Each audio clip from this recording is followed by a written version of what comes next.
عم سيد؟ اسد؟ لا طبعا مش هننقله، ده عايز ناس متخصصه، وبعدين بكره العيد يعني كل الناس اجازه. اسمع يا عزوزي، انا تعبت على ما اتفقت على الشغلانه دي. اخلص عشان احنا معناش ولا مليم ومحتاجين اي شغل. هنسلمه الصبح بدري ونروح نعيد واحنا معانا فلوس. قلت ايه؟ بس مش خطر ده يا عم سيد؟ ده اسد متوحش. لا لا لا، متوحش مين؟ الاسد ده اهداء للجنينه من زعيم افريقي كبير، يعني اسد مدرب وعلى اعلى مستوى. وبعدين ده مش اسد يعني. ده شبل صغير، قطه يعني. ولا انت بتخاف من القطط كمان؟ يلا يا نهار ابيض، ده شبل. يعني شبل ونص كده، مش بالظبط يعني. ها؟ عزوز يا ابني، الموضوع بسيط. الصبح هنسلمه لجنينة الحيوانات، نقبض فلوسنا ونتكل على الله. طب وهنبيته فين الصبح؟ في القفص بتاعه. سلطان كيوت جدا وهادي، مش هنحس بيه. ماشي يا عم سيد، الامر لله بقى. انا عشان تقبضه بس والله، يبقى خلي نعناع تعمل له سندوتشين كبده ولا حاجه.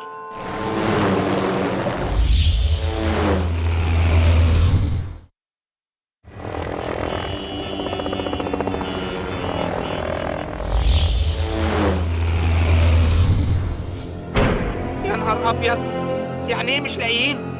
راح فين؟ دي كارثه، وعلى كذا مستوى كمان. طب ما يمكن خرج يشم هوا وجاي. يشم هوا ايه يا بني ادم انت؟ ده اسد مفترس، يعني ممكن ياكل حد ويعمل مصايب وقلق. من الناحية دي ما تخافش يا كابتنة، لو في حد لازم يقلق يبقى الأسد. العيال هنا ما بترحمش، واسألني أنا. يا لهوي، ده زمانه متبهدل على الاخر. تلاقيه مربوط فوق سطح دلوقتي والعيال راكبه على ظهره. انت فاكر احنا حاطينه ليه في القفص؟ دي حمايه للاسد مش العكس. طب وبعدين بقى، ده انا ماضي على استلامه، والاسد ده اغلى من الفريره ومني ومنكم كلكم. يا خرب بيتك يا عزوز. يا ترى انت فين يا سلطان؟ تلاقيه يا حبة عيني ما كلش من امبارح، اخر حاجة سندوتشين الكبدة والسجق والحلاوة بالقشطة. يا خراشي، اكلتيه حلاوه بالقشطه مع سجق وكبده؟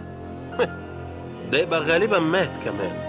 يا حلاوه، فاضل ساعه والجنينه تفتح، والاسد لازم يكون موجود. ده هم جايبينه هنا اصلا علشان العيد، علشان مفيش اسود في الجنينه. هنعمل ايه بس دلوقتي؟ انا عندي فكره، بس هي صعبه شويه الحقيقه. الحقنا بيها يا أبو الأفكار. دلوقتي الجنينه عايزه اسد قشطه، ومحدش شاف الاسد ده غيرنا. فل يعني لو ادينا لهم اي اسد هيستلموه عادي. طب وان شاء الله بقى هنجيب لهم الاسد البديل ده منين؟ من السوبر ماركت؟ لو انت الصادق هنجيبه من قريه الاسد. حتى بالمره انا نفسي في الفطير والعسل. احنا بنهزر. اسمع يا عزوز يا ابني، انت الاسد. طبعا اسد وسبع السباع كمان. والنبي تستني أنت شوية، ما تفهمنا بقى يا عم سيد. اول حاجه هلبسك لبس اسد.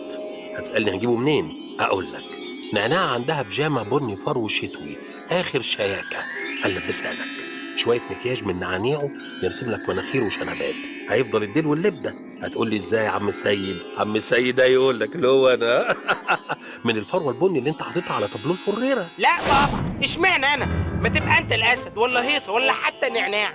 انا تعبان والله يا عزوز يا ابني، الديسك مبهدلني. عمرك شفت اسد عنده ديسك؟ وبعدين البيجامه مقاسك انت ونعناعه بس، يعني يرضيك نعناعه تبقى مش نغلط. وبعدين معاك حق، الامر لله، بس هتطلعوني ازاي؟ يا ده احنا مش هنسيبك، هنفضل في الجنينه لغايه ما تقفل. هيفتحوا القفص يدخلوا لك الاكل قشطه. هيصعب، هيشغل الحارس، وانا هقفل القفل اي كلام كده. هيفتكر ان هو اللي قفله، يروح الحارس الساعه 7 7:05 هنيجي احنا نفتح ونطلعك، وبارك الله في برزك. الامر لله، منك لله يا عم سيد، منك لله يا عم سيد.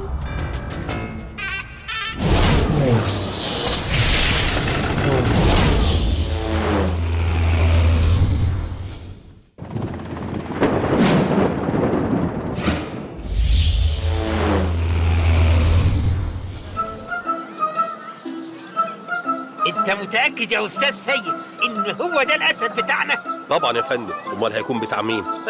اصل انا الميل اللي جالي مكتوب فيه اسد هائل الحجم من غابات افريقيا، ومكتوب انه كثير الزئير وفي منتهى الشراسة. عزوز، ده شرس جدا. ايه عزوز ده؟ هو مش اسمه سلطان؟ طبعا سلطان اكيد. عزوز ده نوع وحضرتك. هو اسمه سلطان بس نوع عزوز، زي المانجا كده فيه فونس، بس هي في النهايه كلها مانجا. اسد من الفصيله العزوزيه. هو انت مش دكتور ولا ايه؟ دكتور طبعا، بس اول مره اسمع عن القبيله العزوزيه دي. مفيش حاجه اسمها كده، وبعدين ده ما طلعلوش صوت من اول ما جه. هي جنينه الحيوانات لا مؤاخذه في كلمه اسمها ايه بالانجليزي؟ زو، صح؟ طب وجمعها زوز، مش كده؟ واحنا بنودي الحيوانات فين؟ عزوز. شفت بقى؟ نظريه برضه. طب ما بيطلعش صوت ليه؟ ده شكله اسد بلد. اولا حضرتك ما فيش اسود بلدي دلوقتي. عارف بكام الاسد البلدي دلوقتي؟ ايه ده؟ ده بيعوي، المفروض يظهر. معلش اصل كان عندنا نقلة ذئاب للجبل فتلاقيه لقط منهم. معلش حضرتك تمضي لي هنا وتحاسبني عشان الحق اخد العيديه وكده. يلا يلا.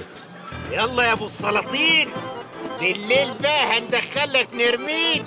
دي اقوى واشرف انثى عندنا، محدش عارف يلمها. قتلت الذكر اللي قبلك وكلته، انت بقى جاي بدال. ورينا شطارتك يا بطل.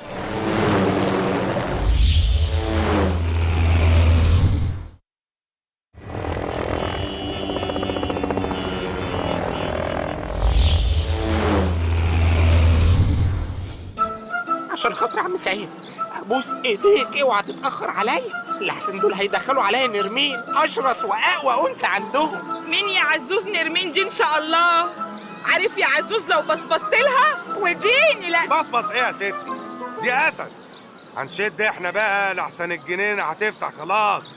مع السلامه يا عزوز. عزوز يا ابني، خد بالك من نفسك، ما تخافش يا حبيبي، هطلعك منها. عيب، انا عمري وعدتك بحاجه وصدقت. طيب مستنياك يا عزوز لاخر العمر، هفضل مخلصه لك. الزياره الجايه هجيب لك عيش وحلاوه. مع السلامه يا عزوز، مع السلامه يا عزوز. ايه الهبل ده؟ مش كلها كام ساعه وتيجوا تاخدوني؟ عم سعيد ابوس ايديك عم سعيد، اوعى تلخبط في اي حاجه عم سعيد. اهو الاسد اهو، يلا على الاسد، يلا نروح.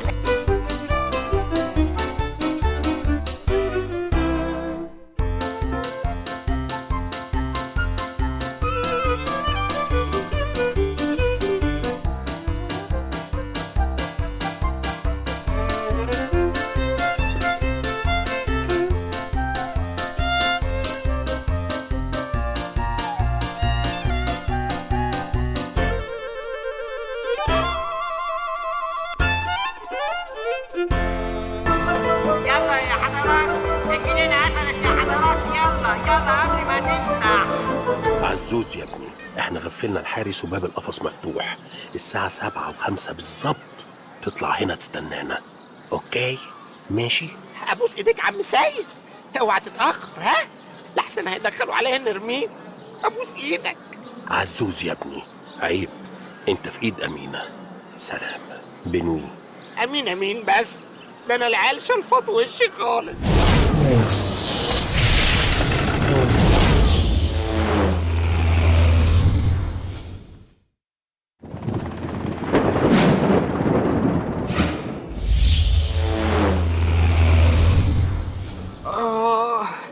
انا هموت من التعب.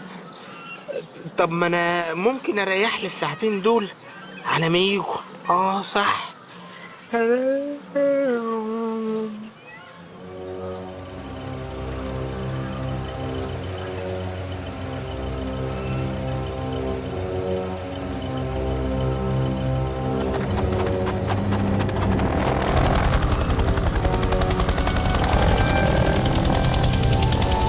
شفت يا تفكير عمك سيد؟ قلت لك ما تخافش، اخرج بقى من القفص. الحمد لله على السلامه يا كابتن. اوعى تزعل مني عشان رميتك بطوبه، ده انا كنت بسبق لك الدور. ايوه كده، اطلع كده. انت مالك تخنت كده ليه؟ انت وقعت اللب ده بردك؟ عزوز انت بتعمل ايه كده؟ ايه ده؟ مش عزوز، احنا شكلنا كده خدنا نرمين. نرمين لا